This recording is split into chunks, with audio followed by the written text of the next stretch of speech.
The trickle-down effect of Microsoft buying Activision is still going on today. And while we still haven't really had any kind of confirmation whether or not Call of Duty will be Xbox exclusive after the deal is finalized, we don't have any idea whether that's going to be a thing or whether or not Microsoft is going to continue to put titles on PlayStation. We do have a little bit more information to go off of now, and Sony has issued an official statement themselves, which really kind of doesn't make a whole lot of sense in my opinion. But I did want to get into it because I felt like it was a very interesting thing what they kind of said, and basically, as far as I could tell, honestly, it sounds more like hopeful wishing from Sony's side than anything. I mean, we'll have to wait and see how this goes. But at the same time, I found this to be very, very intriguing. And to be honest with you, I think a lot of people are going to be excited and intrigued and pissed off, and then you're going to go through the whole gamut of different emotions and things like that. It's going to be a video you don't want to miss.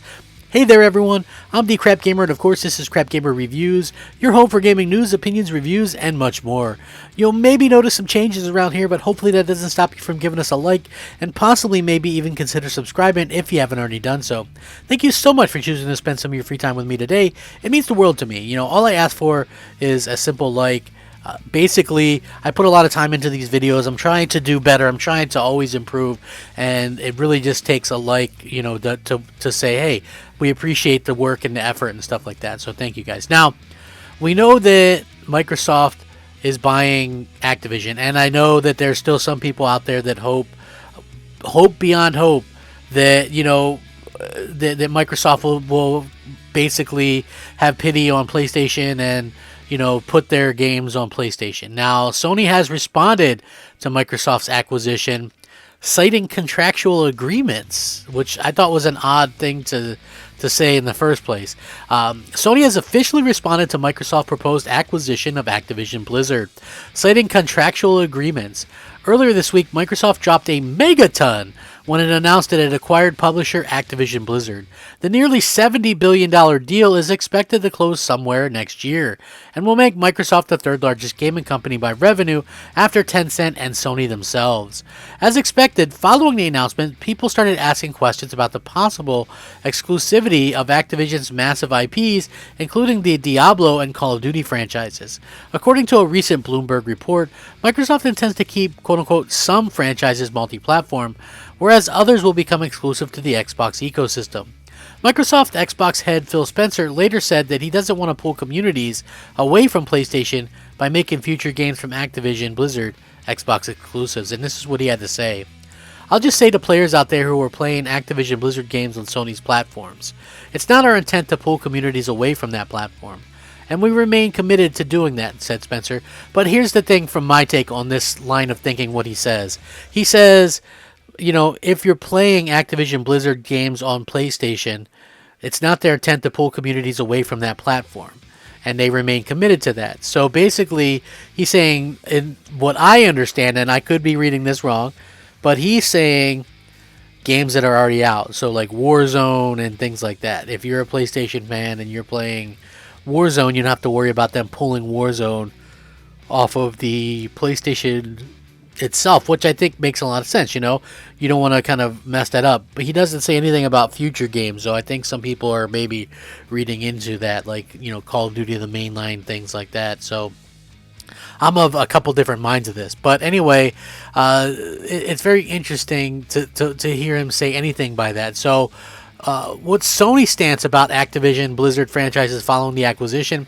As reported by the Wall Street Journal, Sony expects that Microsoft will quote-unquote abide by its contractual agreements. Of course, this refers to Sony's current ongoing deal with Activision for Call of Duty franchises, which is only a temporary situation.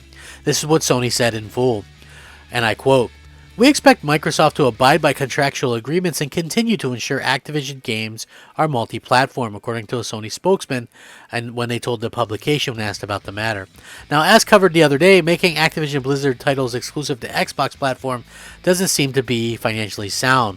The big hits in particular produce a significant and often majority revenue from Sony's side. Senior product an analyst Carol Severin told WCCF Tech when asked about if it would actually be something financially smart to do.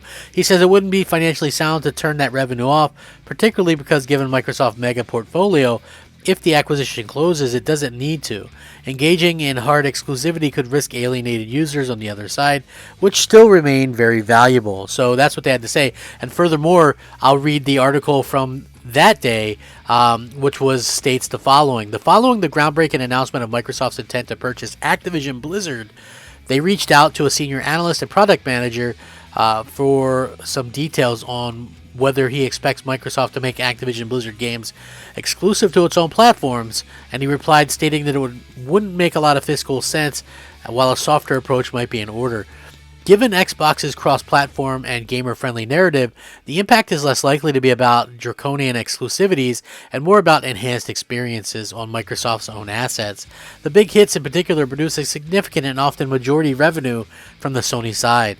It wouldn't be financially sound to turn that revenue off, particularly because, given Microsoft's mega portfolio, if the acquisition closes, it doesn't need to. Engaging in hard exclusivity could risk alienating users on the other side, which still remain very valuable. Instead of exclusivity on whole titles, Microsoft can push more softly, like through windowing access, first month of new Call of Duty only on Xbox, not Sony, discounts, exclusive in-game content, experiences, etc.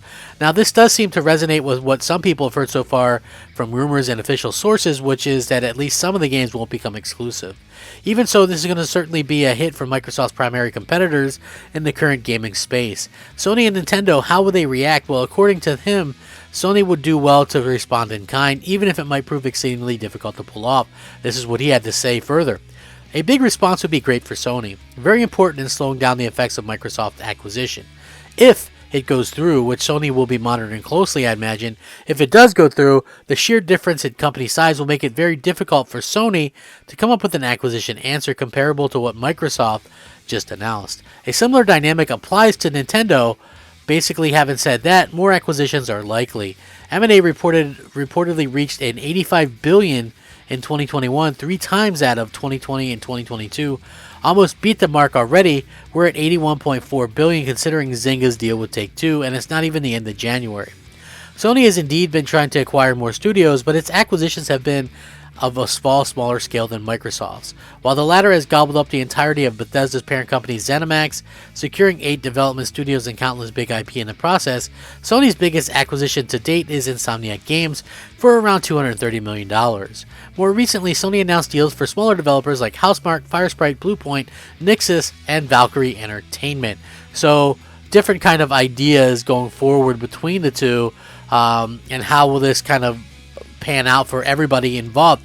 It's hard to really say, but it does sound a lot like, Sony is like, well, we have these contractual agreements. And I think that's what I said the other day in a video. I said, listen, a lot of people are jumping the gun. I don't think if you're a PlayStation fan, you don't really have to worry about it for a little bit anyway, because we don't know how long Sony's deal is with Activision, which would have to be honored.